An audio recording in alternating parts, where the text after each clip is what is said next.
Una diosa cayó esa noche en California. Se llamaba Dolores. Hollywood la había bautizado como la mujer más bella del mundo, y mientras agonizaba, una invitación dorada llegó a su puerta. Pero ella ya no podía leerla. Lo que vas a escuchar en los próximos minutos no es la versión que te contaron en las revistas de espectáculos. Es lo que Hollywood enterró durante décadas.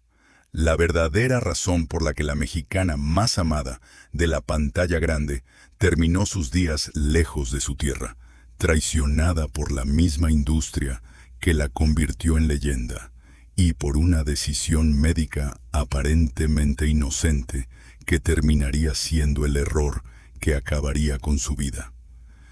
Llevo más de 6 años revisando archivos del cine de oro, biografías escritas por sus contemporáneos, las cartas privadas que se filtraron tras su partida, y los expedientes del Departamento de Estado norteamericano que durante años clasificaron a esta mujer como una amenaza. Y lo que vas a descubrir aquí va a cambiar para siempre lo que creías saber sobre Dolores del Río. Hay un detalle del último año de su vida que casi nadie menciona, y que cambia por completo el final de esta historia. ¿Sabías que la primera mexicana en triunfar en Hollywood fue acusada en secreto por el gobierno estadounidense de simpatizar con el comunismo, y que esa acusación destruyó silenciosamente la última etapa de su carrera? ¿Sabías que el día exacto en que perdió la vida, había recibido una llamada que cualquier actriz del planeta hubiera deseado, y que ella nunca pudo responder?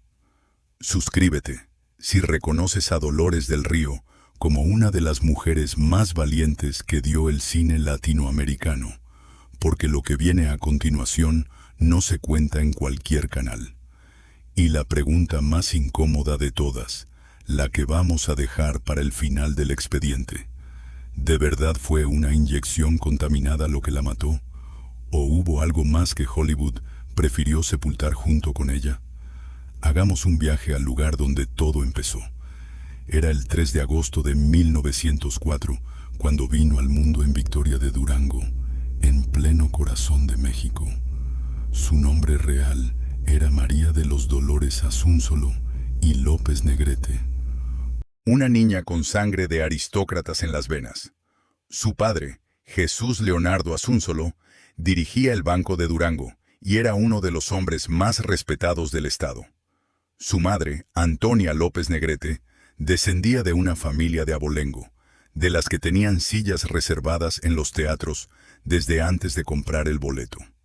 Pero hay un dato que la mayoría de las biografías oficiales pasa por encima sin detenerse, y que es clave para entender quién era esta mujer. Su tío, hermano de su abuela materna, era nada menos que Francisco Indalecio Madero, el presidente revolucionario que sería derrocado y mandado a fusilar por órdenes de Victoriano Huerta en aquel febrero negro de 1913. Imagínate por un momento crecer con ese apellido sobre los hombros. Crecer escuchando que tu tío fue traicionado, que la familia tuvo que esconderse, que las paredes mismas de tu casa guardaban secretos que nadie quería pronunciar en voz alta.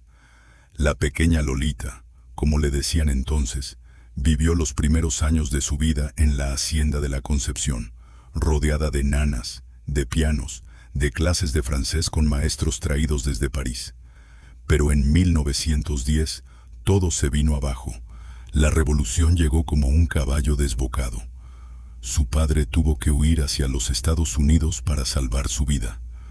Su madre cargó a la niña en brazos y escapó hacia la Ciudad de México, perseguidas por las tropas villistas que veían en cualquier familia rica un blanco legítimo para el saqueo. Dolores tenía apenas 6 años cuando vio a su mundo desaparecer. Y aprendió, demasiado pronto para una niña de su edad, que la belleza, el dinero y los apellidos no protegen de nada cuando la historia decide pasar la cuenta. Y eso, lo que aprendió en esos años de huida, es la semilla de todo lo que vendría después.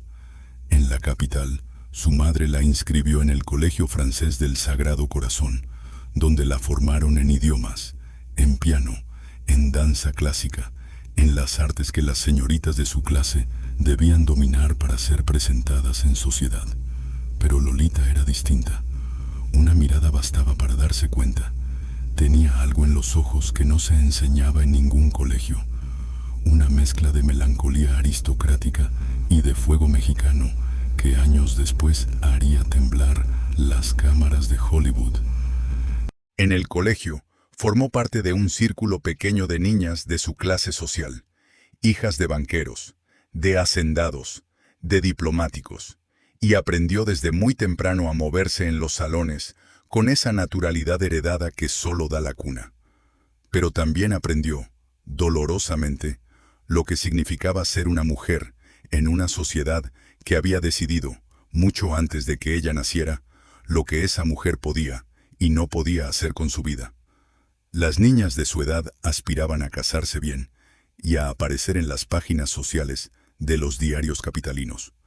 Pocas pensaban en otra cosa, y Dolores, en apariencia, parecía dirigirse al mismo destino. Siendo todavía muy joven, su vida volvió a girar de manera brusca.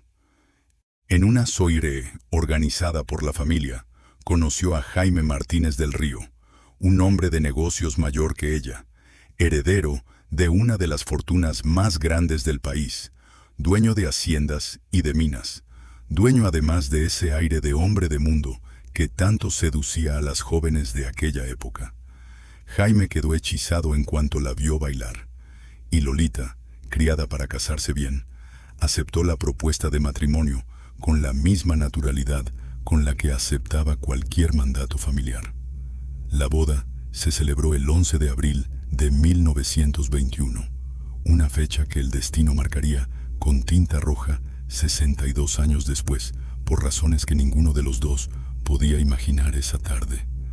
La luna de miel los llevó por Europa, París, Madrid, Roma, Hawái también. Una pareja envidiada, fotografiada, comentada en cada salón. Cuando regresaron a México, se instalaron en el rancho algodonero llamado Las Cruces, en Durango, y Jaime se dispuso a la vida tranquila del señor de la tierra. Pero algo ocurrió en ese rancho que Dolores nunca contó del todo. La versión oficial sostiene que sufrió un aborto involuntario. Un episodio tan grave que los médicos le advirtieron, con el rostro serio que ponen los médicos cuando hablan en serio, que un nuevo intento de quedar en estado podría costarle la vida. Imagínate ese momento.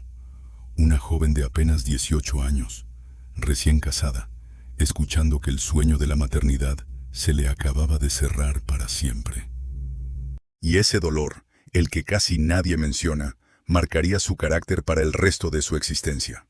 Ahí, en medio de ese vacío, en medio del silencio del rancho y de las miradas compasivas de las criadas, llegó la oportunidad que cambiaría todo. Era el año 1925. Un director estadounidense llamado Edwin Carrewe había viajado a la Ciudad de México invitado por el pintor Adolfo Best Maugard, amigo cercano de los Asúnzolo. Carrewe acudió a una reunión social en casa de Salvador Novo, otro intelectual de la época.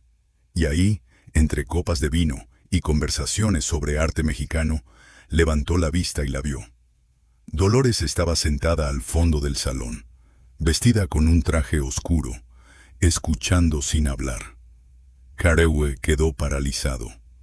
Después contaría en sus memorias que jamás había visto un rostro como aquel. Una belleza que parecía esculpida por un escultor griego con piedad mexicana. Le hizo una propuesta directa al matrimonio, que se fueran a Hollywood, que él se encargaría del resto. Jaime, halagado, vio la oportunidad de probarse como guionista. Lolita, en cambio, vio algo distinto. Vio una salida. La familia Martínez del Río puso el grito en el cielo. Una mujer de su clase, sobrina de un presidente, descendiente de aristócratas, yéndose a hacer películas a Hollywood. Eso en 1925 era considerado casi como meterse a un burdel. Solo la madre de Dolores la apoyó, y la pareja partió en tren hacia Los Ángeles, dejando atrás un escándalo familiar del que nadie hablaría durante años.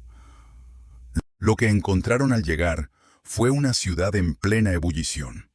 Hollywood era todavía un campamento de oportunidades, donde las estrellas se inventaban de la noche a la mañana y se destruían con la misma velocidad. Carewe se dedicó a moldear a su descubrimiento. Le quitó el apellido Asúnzolo. La rebautizó como Dolores del Río, porque sonaba más exótico, más latino, más vendible. Le contrató maestros de inglés, de actuación, de comportamiento ante las cámaras. Y Jaime, mientras tanto, intentaba vender sus guiones sin que nadie lo recibiera. Empezó a sentirse un fantasma, el esposo de la nueva estrella, una sombra caminando detrás de la mujer que él mismo había llevado hasta ahí.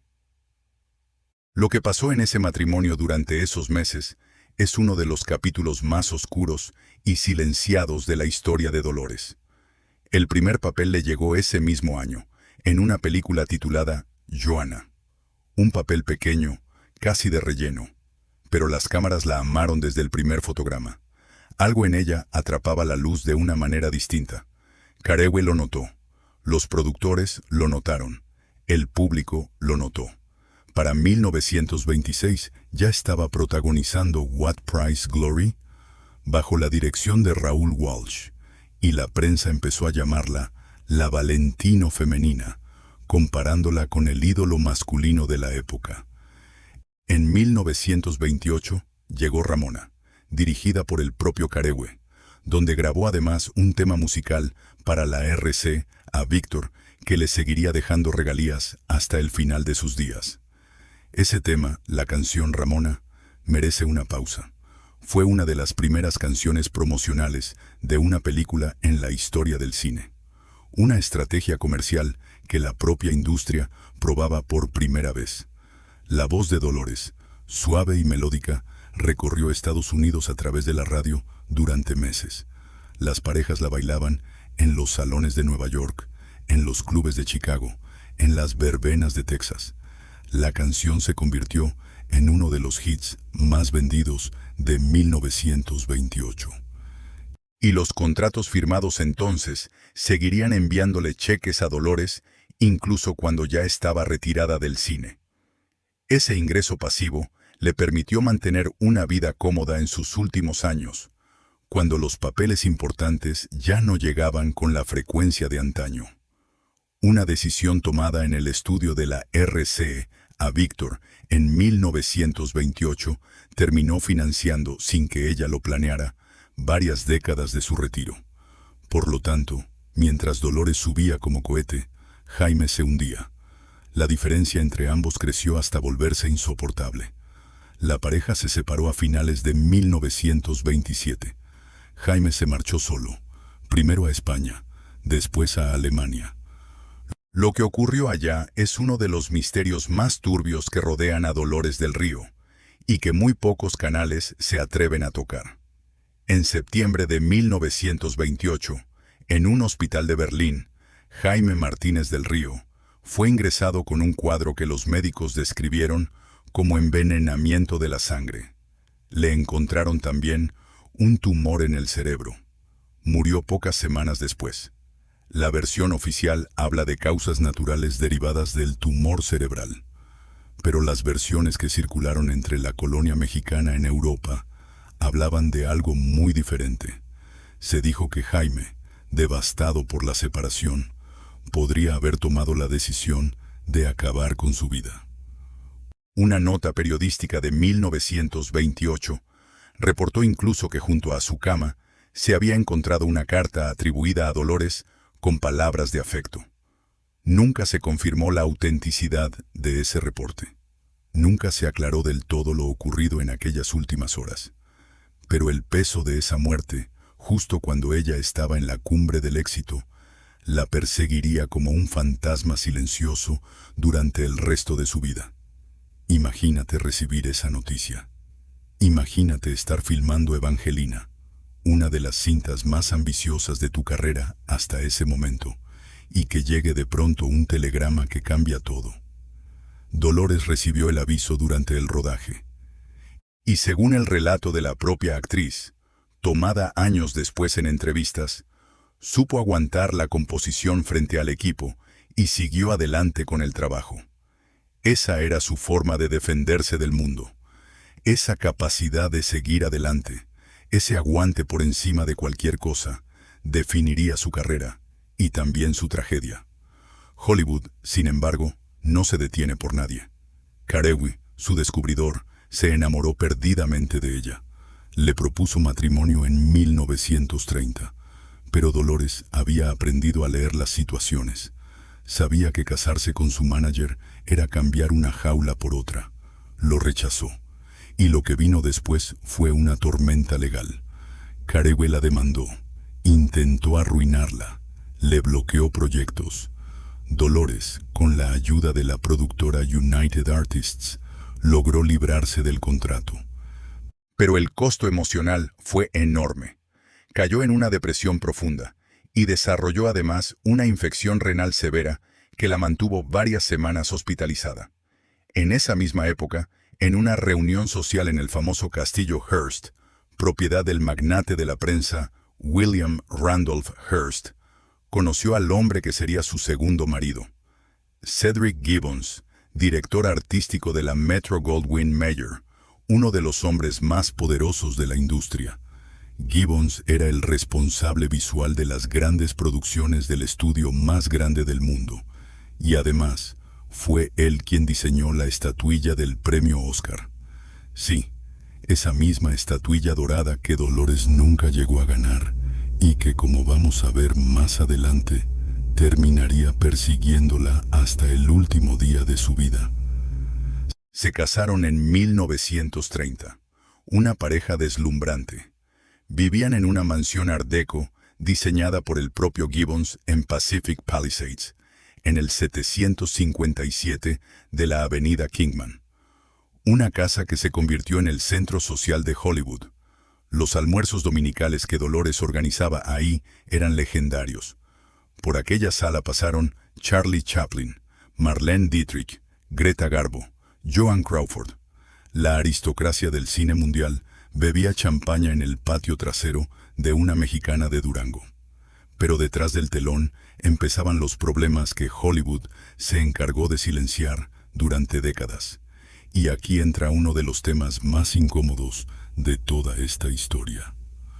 Los productores empezaron a encasillarla. Les daba miedo su acento, les molestaba su origen. La metían en papeles de indígena, de mujer salvaje del trópico, de princesa hawaiana, de bailarina exótica.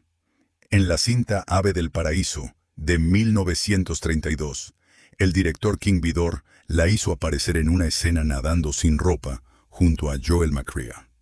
La escena escandalizó a la sociedad puritana de la época y se convirtió en uno de los eventos detonantes del famoso Código Hays, que pocos años después censuraría con mano de hierro todo el cine estadounidense.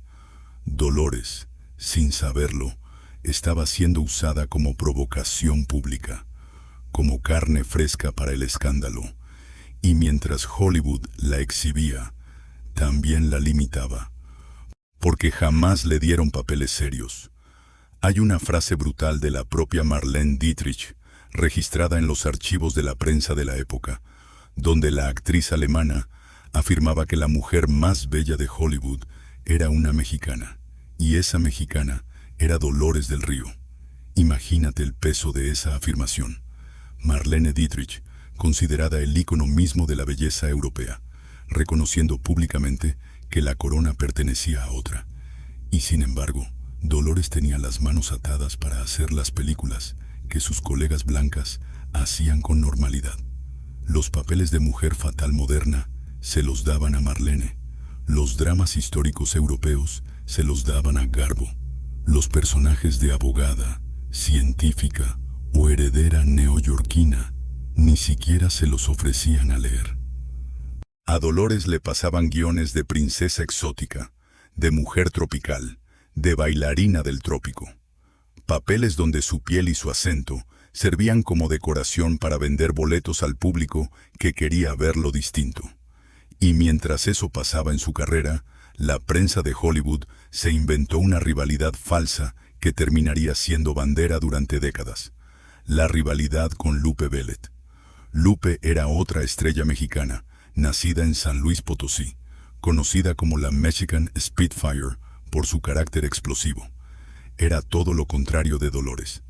Lupe gritaba en las fiestas, hablaba groserías en español delante de los productores, peleaba a golpes en los pasillos de los estudios cuando alguien la ofendía.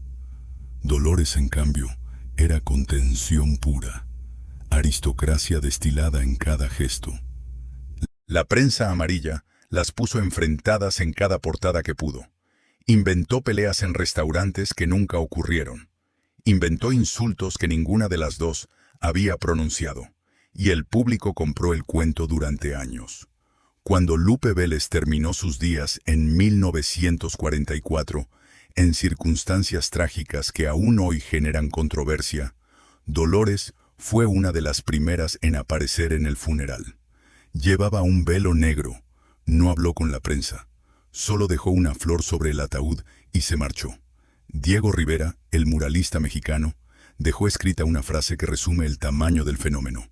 La describió como la más bella, la más hermosa del oeste, del este, del norte y del sur. Decía estar enamorado de ella, junto con 40 millones de mexicanos y 120 millones de estadounidenses.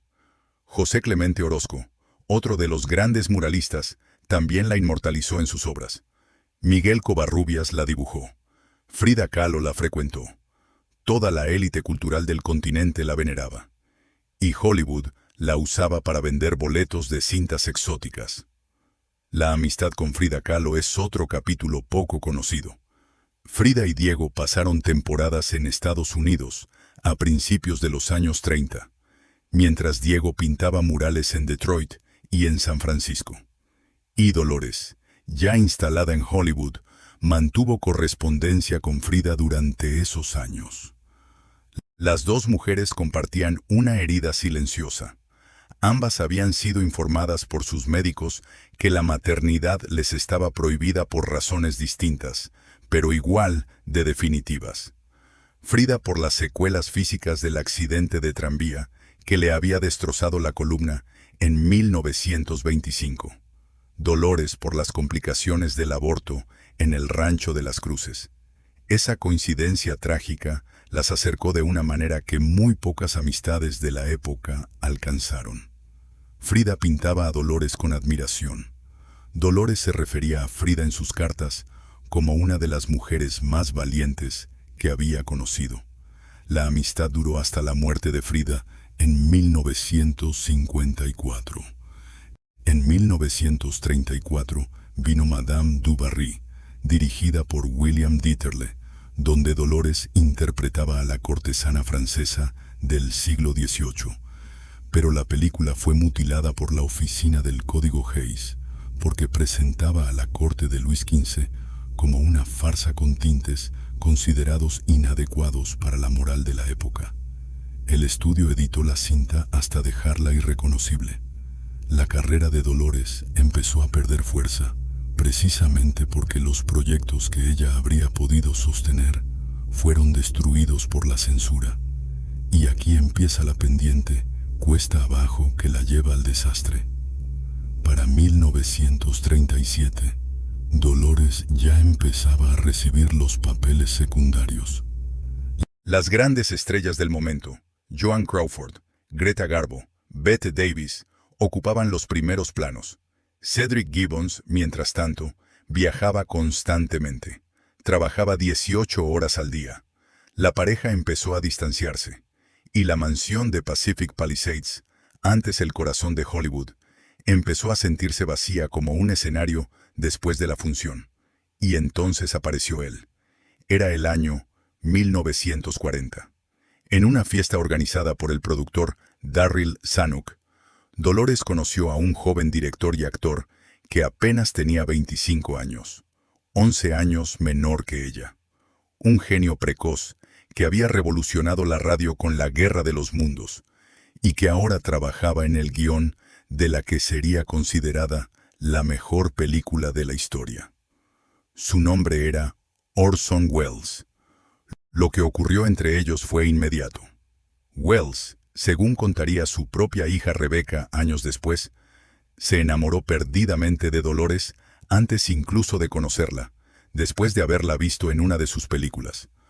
Cuando finalmente la tuvo enfrente, no pudo contenerse. La describió como guapa con locura, una expresión que nunca había usado para hablar de ninguna otra mujer. Dolores, por su parte, lo veía como un genio a la altura de Shakespeare, y empezaron un romance que pronto fue imposible de ocultar. Cedric Gibbons se enteró por la prensa. La prensa amarilla, que llevaba meses siguiendo cada movimiento de la pareja, publicó las fotografías. Dolores y Welles entrando juntos a un restaurante. Dolores y Welles en una premiere.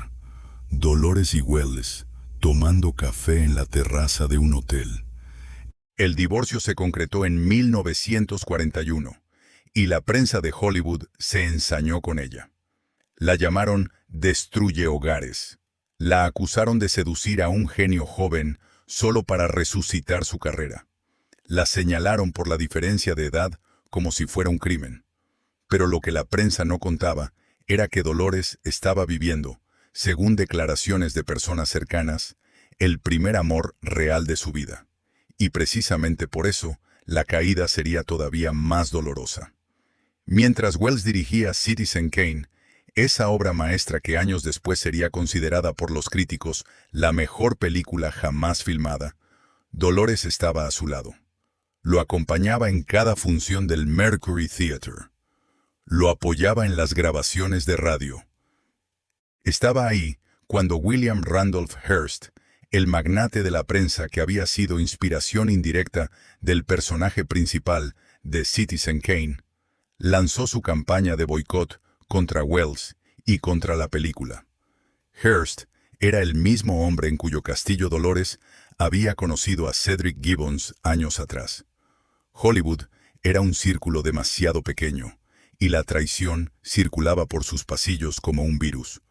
Welles preparó varios proyectos para resucitar la carrera de Dolores. Una versión cinematográfica de Santa, la novela mexicana clásica. Una adaptación de Road to Santiago, donde Dolores interpretaría a una mexicana llamada Elena Medina, que él mismo describía como la mujer más bella del mundo, en una trama de espías nazis intentando derrocar al gobierno mexicano. Pero ninguno de esos proyectos se concretó. El gobierno mexicano negó los permisos. El elevado salario que Dolores exigía hizo imposibles otras producciones. Y la fortuna empezó a darle la espalda con una crueldad sistemática. En 1942 llegó el golpe definitivo. Welles produjo una cinta titulada Journey into Fear, conocida en español como Estambul. Dolores tenía un papel protagónico. Era la oportunidad de demostrar que el amor podía sostener una carrera. Pero la productora RKO, presionada por las críticas adversas y por los problemas que Welles arrastraba después de Citizen Kane, decidió descartar prácticamente la película. El contrato de Welles con RKO se terminó. Y Dolores, justo cuando creía haber encontrado el papel que la rescataría, vio cómo se le escapaba entre los dedos. Y esa noche, cuando se quedó a solas en su habitación de hotel, mirando por la ventana, supo que Hollywood se había acabado para ella. La ruptura con Orson Welles llegó poco después. Las versiones difieren. Algunos biógrafos dicen que fue Welles quien la dejó, ya enredado con Rita Hayworth, con quien se casaría en 1943. Otros aseguran que fue Dolores quien decidió alejarse antes de hundirse del todo. Lo cierto es que el rompimiento la dejó destrozada. Su segundo divorcio había sido humillante. Su carrera estaba en ruinas. Los proyectos prometidos se habían evaporado. Y el hombre por el que lo había arriesgado todo ya estaba mirando hacia otro lado. A finales de 1942, Dolores hizo las maletas. Una mexicana de 42 años, sin marido, sin contrato, sin un proyecto firme entre las manos, Regresaba a su país después de 17 años en el extranjero. Imagínate el momento. El tren cruzando la frontera. Los paisajes mexicanos otra vez tras la ventana. Las miradas de la gente reconociéndola en las estaciones. Y el pensamiento que debió atravesarla 1000 veces. ¿Qué clase de país encontraría después de tanto tiempo? Lo que encontró, sorprendentemente, fue la oportunidad que Hollywood le había negado durante casi 2 décadas. Un director joven, intenso, con una visión clara de lo que quería lograr con el cine, había visto sus películas estadounidenses. Su nombre era Emilio Fernández, conocido como el Indio Fernández. Le había servido como extra años atrás en una producción hollywoodense, y desde entonces guardaba la idea de filmarla algún día como protagonista. Cuando supo que estaba de regreso en México, no perdió un minuto. Le ofreció el papel principal de Flor Silvestre, junto a Pedro Armendáriz. Y aquí ocurrió uno de los renacimientos artísticos más impresionantes de la historia del cine en lengua española. Lo que Hollywood había rechazado, México lo coronó. Flor Silvestre se estrenó en 1943 y fue un éxito arrollador. Pero el verdadero terremoto vino con la siguiente. María Candelaria, también dirigida por Fernández, con la fotografía mágica de Gabriel Figueroa y el guión poderoso de Mauricio Magdaleno. La cinta narraba la historia de una indígena de Xochimilco condenada por la maldad de su pueblo. Dolores hacía a María Candelaria, a esa mujer humilde, descalza, con trenzas, con un canasto de flores en la cabeza. La transformación fue absoluta. La diva exótica de Hollywood se convirtió, sin trampas y sin maquillaje, en la representación misma del alma mexicana herida. María Candelaria se exhibió en el Festival de Cannes en 1946 y ganó el Gran Premio. Por primera vez en la historia, una película mexicana conquistaba el festival más prestigioso del mundo. Y la cara de esa victoria era la cara de Dolores. La misma mujer que 2 años antes lloraba en un hotel de Los Ángeles, preguntándose qué iba a hacer con el resto de su vida, ahora era ovacionada en el Mediterráneo francés. Hay un detalle de aquella premiación en Cannes que pocos recuerdan y que vale la pena rescatar. Cuando los organizadores anunciaron la victoria de María Candelaria, parte del público europeo no sabía siquiera ubicar a México en el mapa cultural del cine.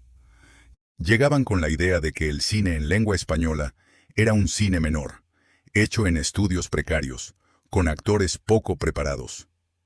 La proyección de la cinta cambió esa percepción para siempre.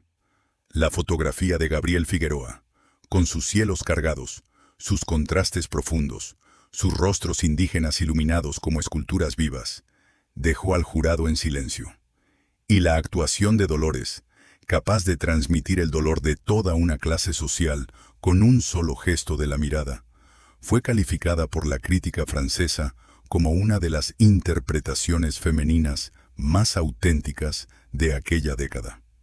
Desde aquel premio, el cine mexicano tendría una credencial internacional que ninguna otra cinematografía latinoamericana había alcanzado hasta entonces.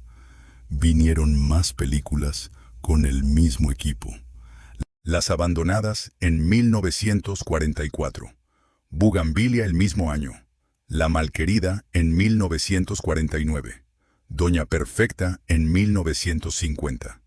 Cada una de ellas se convirtió en parte fundamental del cine de oro mexicano. Dolores ya no era solo una estrella, era un símbolo nacional.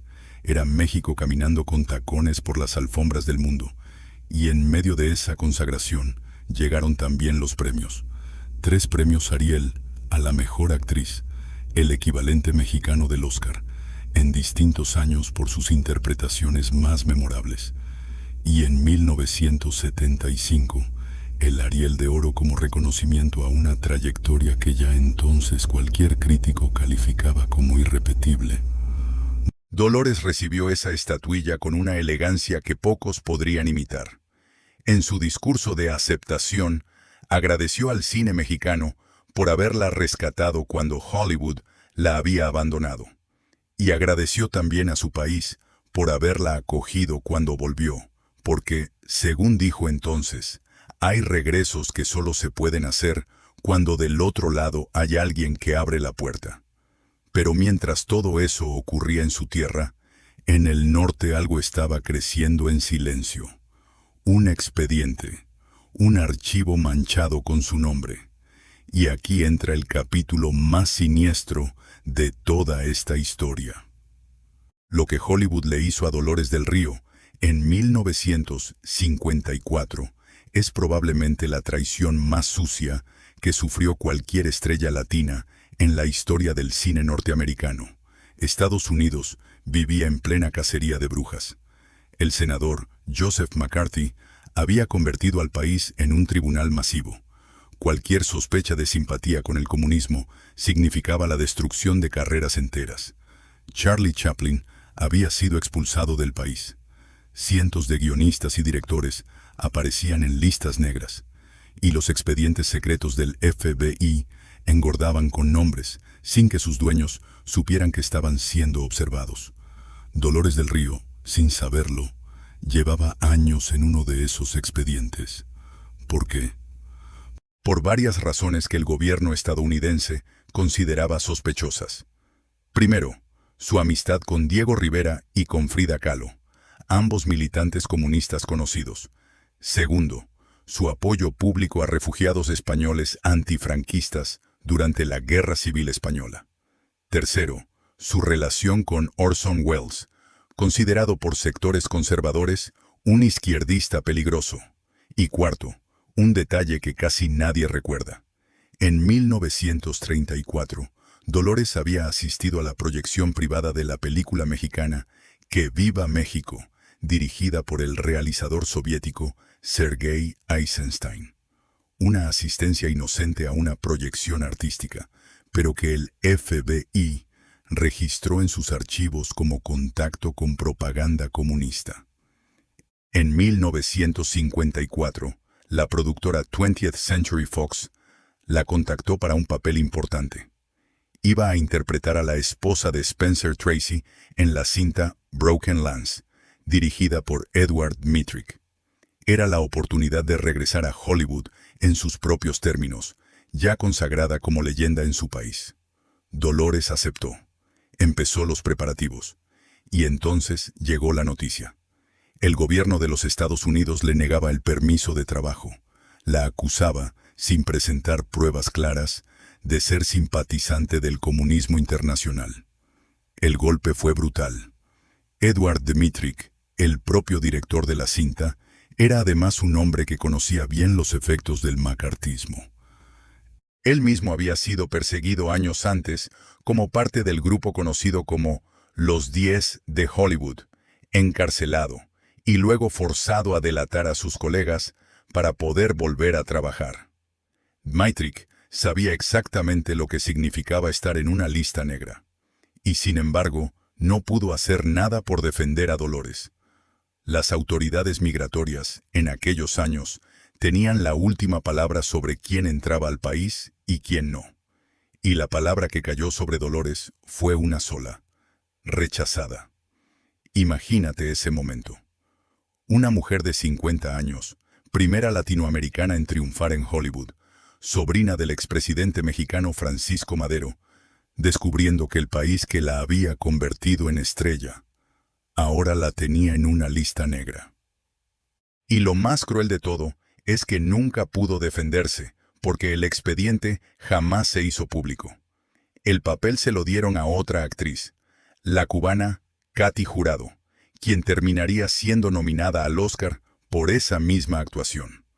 Un Oscar que Dolores debió haber ganado, en una película de la que fue expulsada por una acusación que ni siquiera podía leer. La humillación fue total. Dolores volvió a México con la cabeza alta, pero por dentro algo se había quebrado. Los Ángeles, ciudad donde había vivido sus mayores triunfos, le cerraba ahora las puertas. Se dedicó al cine mexicano y al teatro durante los años 50. Hizo cintas en España, en Argentina, en Italia. La Dama del Alba, historia de una mala mujer. Se era una volta. Una carrera internacional sin volver a poner el pie en territorio estadounidense durante años. En 1959, ya con 55 años, encontró por fin la paz en su vida personal. Se casó por tercera vez con Louis A. Riley, un empresario teatral estadounidense que la había conquistado con paciencia y con respeto. Louis no era un magnate ni un genio del cine. Era simplemente un hombre que la amaba sin querer cambiarla. Y por primera vez en su vida, Dolores tuvo un matrimonio sereno.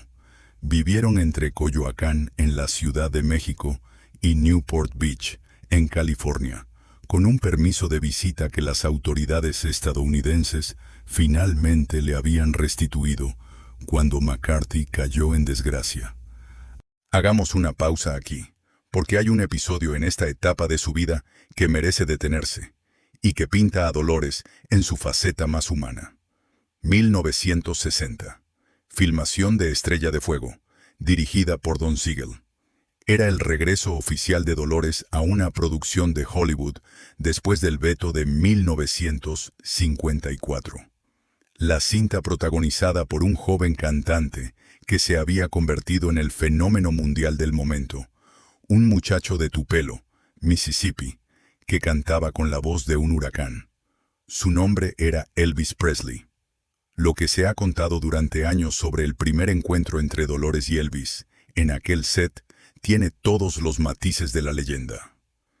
Se dice que el joven cantante se acercó a la actriz con un gesto de respeto reverencial, reconociéndola como una de las leyendas más grandes del Hollywood clásico. Se dice que le dedicó palabras emotivas en español que había practicado durante semanas. Se dice también que ella, lejos de adoptar el papel de la diva distante, lo recibió con una sonrisa cálida y le respondió que el honor era recíproco, porque Elvis estaba revolucionando la música tal como ella había hecho décadas atrás con el cine.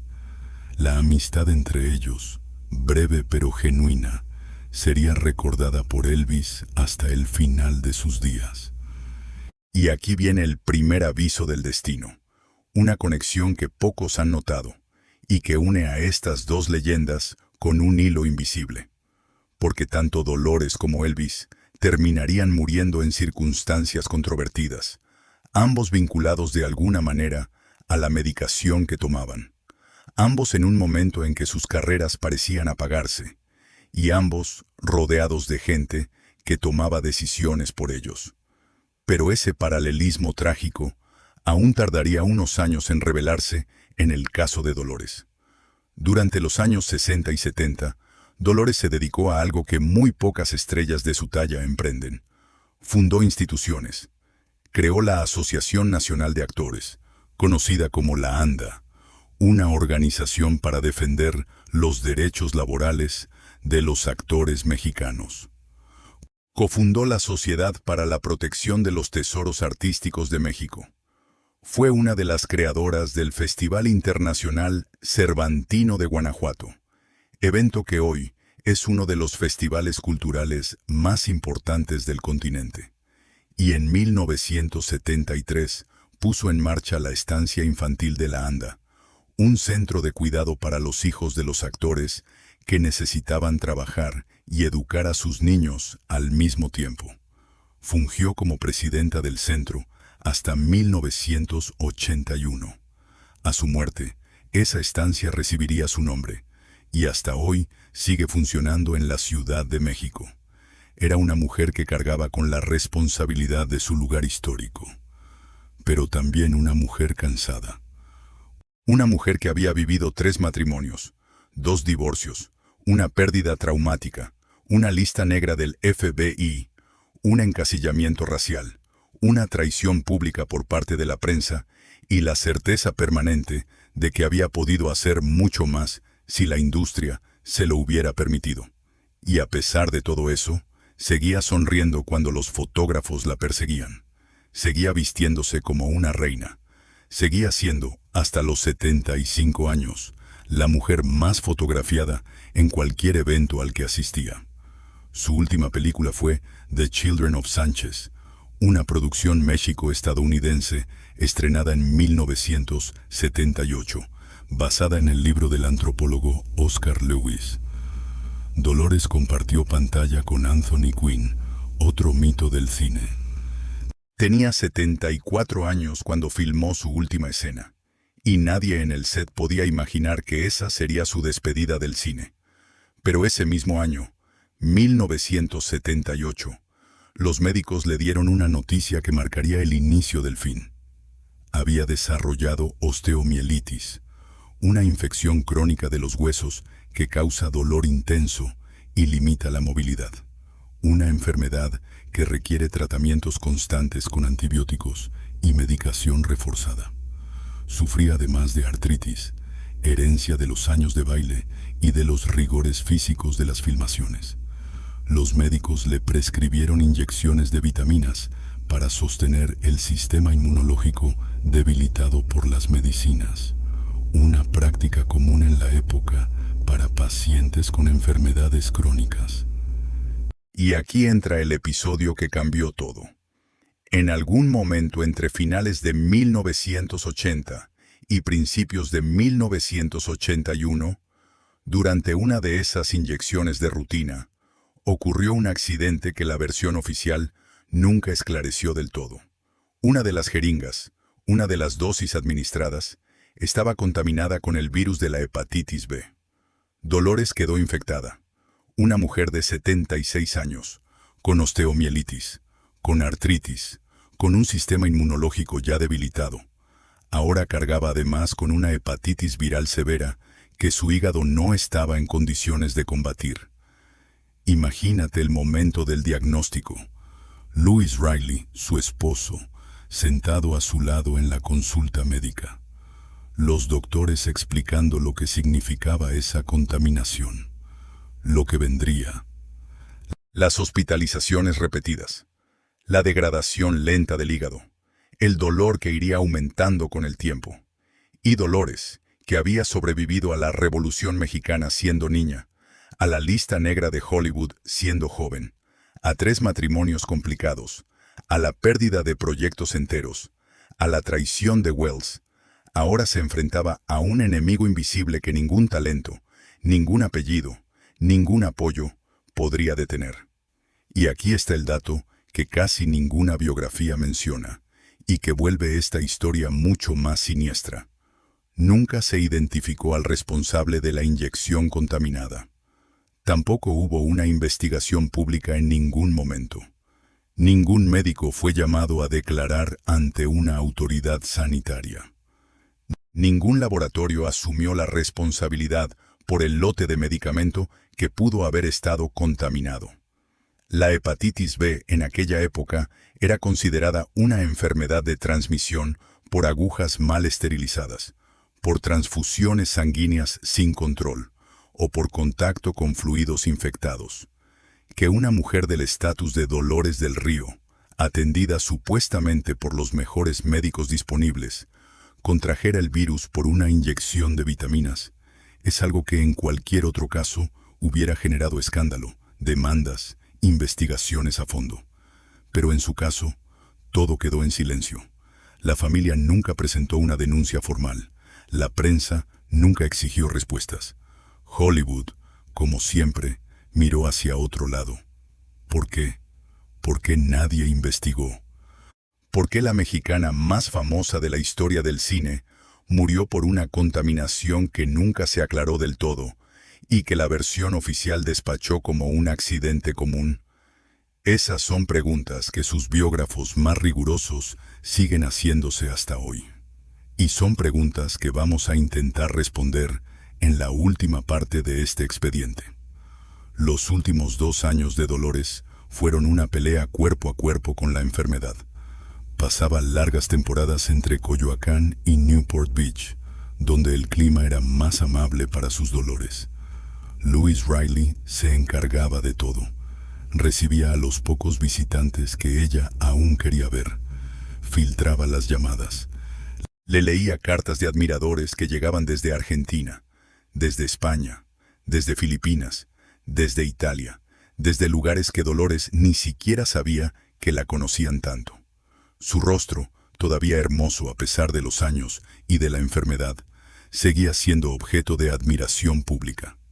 María Félix, la otra gran diva del cine mexicano, con quien la prensa había inventado durante años una rivalidad ficticia, la visitó varias veces durante esos meses finales. Las dos mujeres, leyendas del mismo país, conversaban durante horas en la sala de la casa de Newport Beach. María Félix declararía después que ninguna rivalidad había existido nunca entre ellas, que solo eran personalidades diferentes en una industria pequeña que necesitaba inventar conflictos para vender revistas. Esa supuesta rivalidad entre Dolores y María Félix había sido, durante décadas, uno de los tópicos preferidos de la prensa rosa mexicana. Cada portada inventaba una pelea nueva. Cada columnista chismoso aseguraba haber presenciado un desplante en algún restaurante, pero las pruebas concretas nunca aparecían. María Félix, en sus últimas entrevistas antes de morir en 2002, fue muy clara al respecto.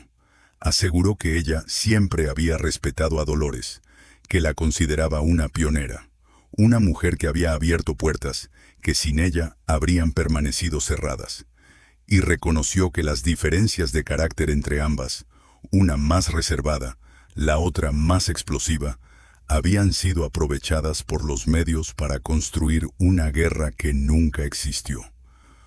Dolores, por su parte, también había reconocido públicamente la admiración que sentía por María Félix. Las dos eran, sencillamente, mujeres distintas, con caminos profesionales paralelos. Y en los meses finales de Dolores, la única María que estuvo dispuesta a viajar hasta Newport Beach para acompañarla fue precisamente María Félix. Esa visita silenciosa, sin cámaras, sin entrevistas posteriores, dijo más sobre la verdadera relación entre ambas que 40 años de prensa amarilla.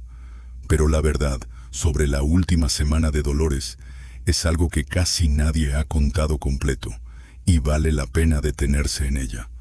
A principios de abril de 1983, la salud de Dolores se desplomó.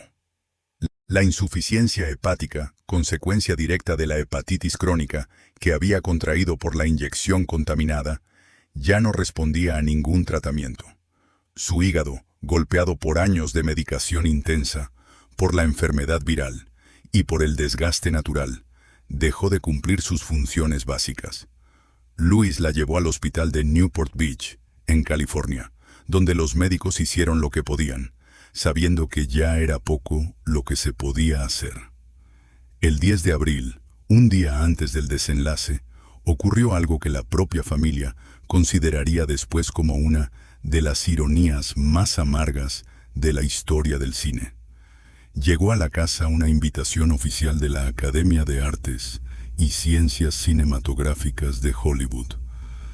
La misma academia que había rechazado a Dolores durante décadas, que nunca le había dado un Oscar, que había permitido que la lista negra de los años 50 destruyera su oportunidad en Broken Lands, que la había encasillado como diva exótica durante toda su carrera norteamericana, ahora le pedía que fuera presentadora en la próxima ceremonia de los premios Oscar, en reconocimiento a su legado dentro del cine internacional. La invitación, según contaron los allegados, llegó cuando Dolores ya no estaba en condiciones de leerla. Luis tomó el sobre, lo abrió, lo dejó sobre la mesa de la entrada, subió a la habitación donde su esposa descansaba, y supo, en ese momento, que esa invitación nunca sería respondida. Imagínate el peso simbólico de ese sobre dorado, esperando sobre la mesa, mientras la mujer a quien iba dirigido se apagaba en el piso de arriba.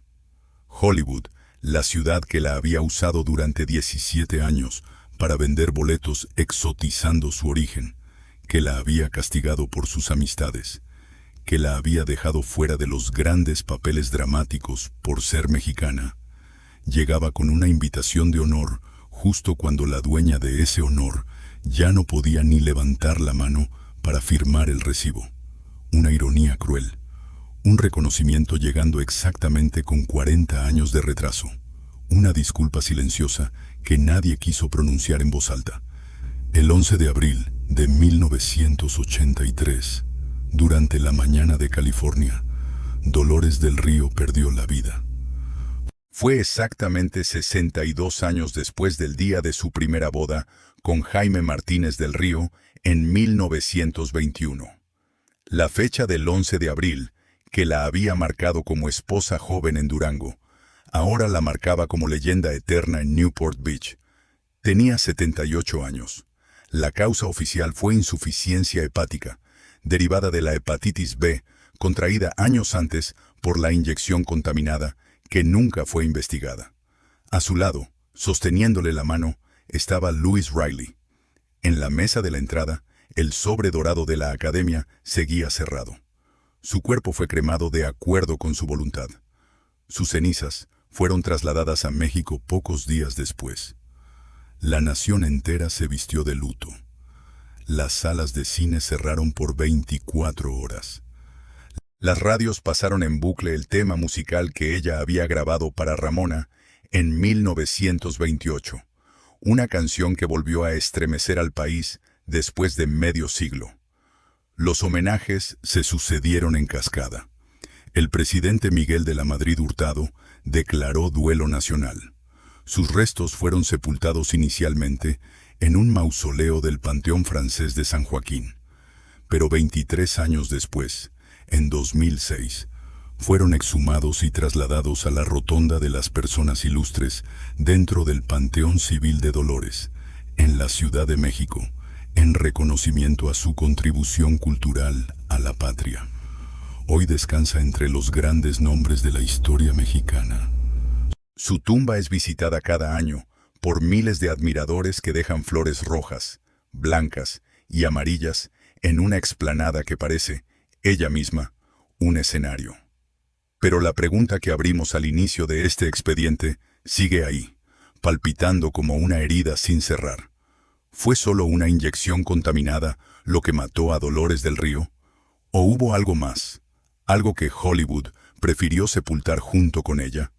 Acércate, porque lo que viene a continuación es lo que muy pocos canales se atreven a contar. Hay varias hipótesis que han circulado entre biógrafos y especialistas durante las últimas 4 décadas. La primera, la versión médica oficial, sostiene que se trató de un accidente lamentable pero común en la época, antes de que existieran los protocolos estrictos de esterilización que conocemos hoy.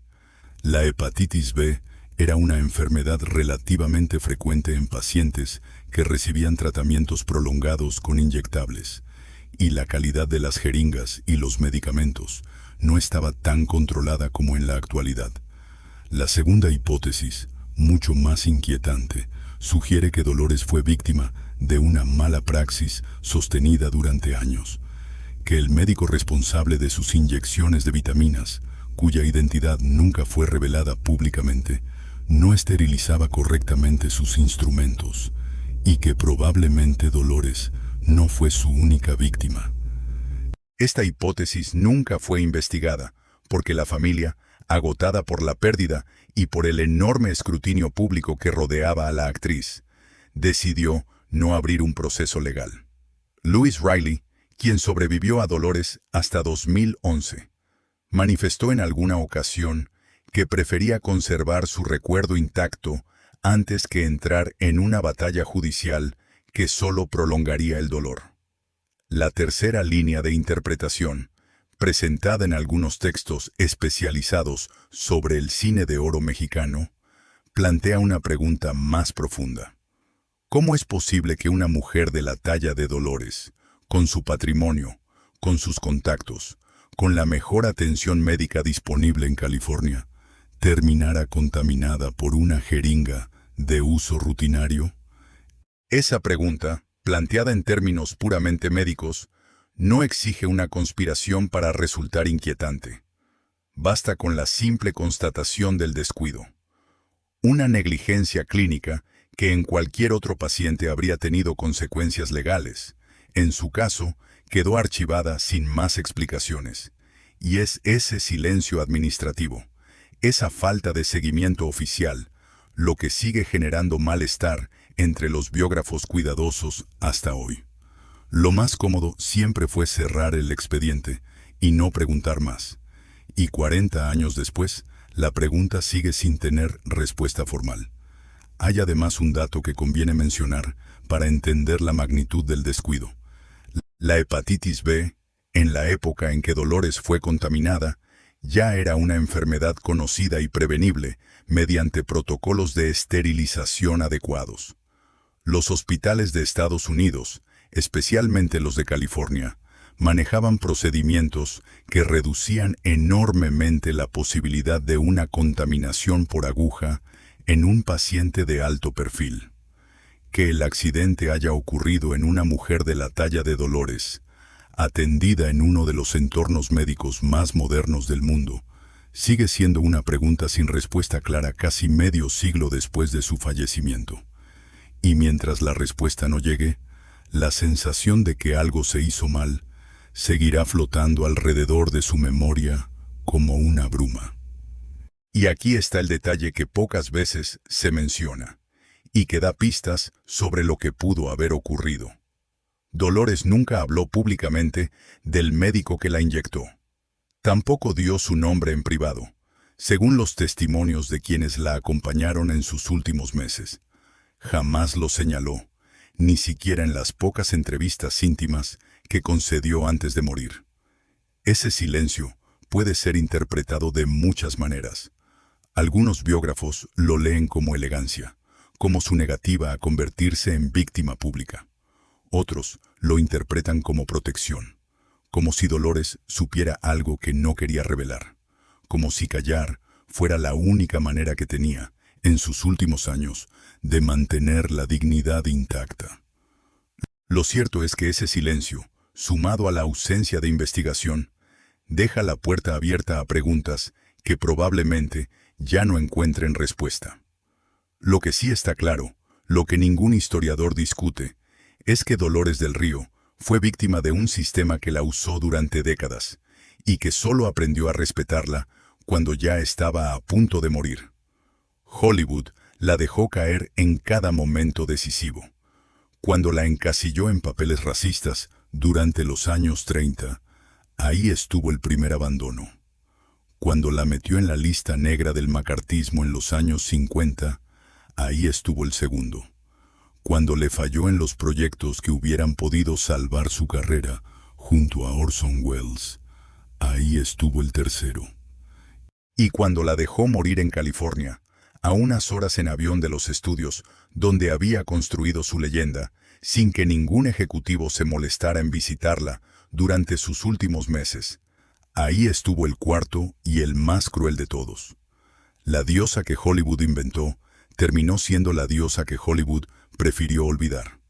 Y la inyección contaminada, ese error médico que terminó costándole la vida, es solo el último capítulo de una historia mucho más larga.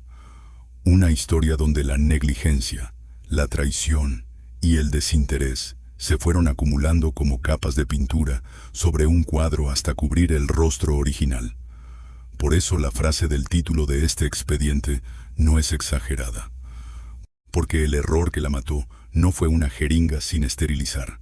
El error que la mató fue un sistema entero que no la cuidó cuando debió hacerlo, que la quiso bonita, pero no profunda, exótica, pero no protagónica, visible pero no influyente, reconocida pero no premiada, y que cuando finalmente, ya en el ocaso, decidió darle el reconocimiento que merecía, lo hizo con una invitación que llegó demasiado tarde, sobre una mesa de Newport Beach, junto a una mujer que ya no podía leerla. Dolores del Río fue la primera latinoamericana en triunfar en Hollywood. Fue la mujer que abrió las puertas para todas las que vinieron después. Salma Hayek, Penélope Cruz, Sofía Vergara, Eva Longoria, todas caminan por una alfombra que esta mujer pavimentó con sus propios sacrificios. Fue pionera al sentarse como primera mujer en el jurado del Festival de Cannes, al usar traje de baño de 2 piezas en una película, al pintarse los labios sin la forma de corazón que dictaba la moda de la época, al negarse a esconder su acento mexicano para encajar en el molde estadounidense, y al exigir papeles dignos en una industria que solo le ofrecía decoración. Una larga lista de rebeldías que hoy damos por sentadas, pero que en su momento le costaron caro. Y sin embargo, su nombre se desvaneció con el tiempo en las nuevas generaciones. La gente joven en Estados Unidos hoy difícilmente sabe quién fue. En México todavía se le rinde tributo, pero cada vez con menos intensidad. Y ese olvido lento, es quizás la herida más dolorosa que Hollywood pudo haberle infligido. Porque no la mataron con una bala. La mataron con el silencio de la indiferencia mantenida durante décadas, hasta que su cuerpo, ya cansado, encontró en una jeringa contaminada la última excusa para soltar lo que ya no podía sostener. ¿Y tú? ¿Qué piensas? ¿Crees que fue solo una inyección desafortunada lo que terminó con la vida de Dolores del Río? ¿O que hubo una cadena de descuidos imperdonables detrás? ¿Crees que Hollywood le debe una disculpa pública a su memoria? ¿O que ya pasó demasiado tiempo y nadie va a asumir nunca esa responsabilidad? Cuéntame en los comentarios qué crees que ocurrió realmente esa última semana en Newport Beach, porque tu opinión es lo que mantiene vivas estas historias. Y déjame decirte algo más, antes de cerrar este expediente. Si esta mujer hubiera nacido 40 años después, en una época donde una latina puede ganar Oscars, dirigir películas y poner sus propias condiciones, su nombre sería el primero en cualquier conversación sobre las grandes leyendas del cine. Pero le tocó nacer en un tiempo donde su belleza era más valorada que su talento, y donde su origen era un obstáculo más grande que cualquier prejuicio que tuviera que enfrentar. Su tumba en la rotonda de las personas ilustres se llenó de flores el día que cumplió 100 años de nacida, en agosto de 2004. Estudiantes de cine, actrices jóvenes, pintores, escritores, periodistas, todos llegaron a dejarle algo: una rosa, una carta, una vela, un acto colectivo de reparación silenciosa. Como si todo el país, sin necesidad de ponerse de acuerdo, hubiera entendido al mismo tiempo que esa mujer merecía mucho más de lo que en vida le dieron. Y vale la pena detenerse en una cuestión que muchos espectadores se preguntan al llegar a este punto del expediente. ¿Por qué Dolores nunca recibió un Oscar a lo largo de su carrera? La respuesta es incómoda, pero clara. Durante sus años de Hollywood, los papeles que le daban eran considerados secundarios o decorativos por la propia academia, que premiaba siempre las interpretaciones dramáticas en personajes de origen anglosajón. Cuando Dolores finalmente alcanzó la profundidad dramática que merecía la nominación, ya filmaba en español, y la academia de aquellos años no contemplaba premiar películas en otros idiomas dentro de las categorías principales. Después vino la lista negra, que la borró del mapa estadounidense durante una década entera. Cuando finalmente se levantó el veto, su carrera ya estaba en otra etapa. La invitación a presentar los Oscar de 1983 fue posiblemente el primer gesto formal de la Academia hacia la mujer que se les había escapado de las manos durante medio siglo. Y llegó, como ya sabes, demasiado tarde. Y mientras cierro este expediente, hay un detalle final que vale la pena guardar en la memoria. Su tercer marido, Louis Riley, le sobrevivió 28 años. Cuidó hasta el final la casa de Coyoacán. Recibió a los biógrafos, a los periodistas, a los fanáticos que llegaban desde todas partes del mundo a preguntar por ella. Nunca volvió a casarse. Nunca dejó de hablar de Dolores en presente, como si ella todavía estuviera en la habitación de al lado.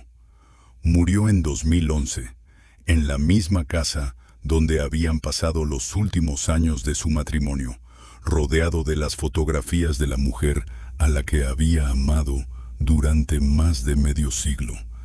Esa fidelidad póstuma es probablemente el homenaje más genuino que recibió Dolores del Río. Mucho más genuino que el Ariel de Oro que México le entregó en 1975, que el reconocimiento tardío de la Academia de Hollywood, que cualquier estatuilla, cualquier premio, cualquier discurso oficial pronunciado en su nombre. La fidelidad de un hombre que la amó cuando ya nadie estaba mirando vale más que todos los homenajes oficiales juntos. La diosa que Hollywood no protegió descansa hoy bajo una piedra simple, con su nombre grabado en letras doradas: María de los Dolores Asúnzolo y López Negrete. 3 de agosto de 1904, 11 de abril de 1983. Una vida que cabe en un epitafio, pero que necesita un libro para ser contada. Una mujer que cambió el cine antes de que el cine supiera lo que iba a cambiar.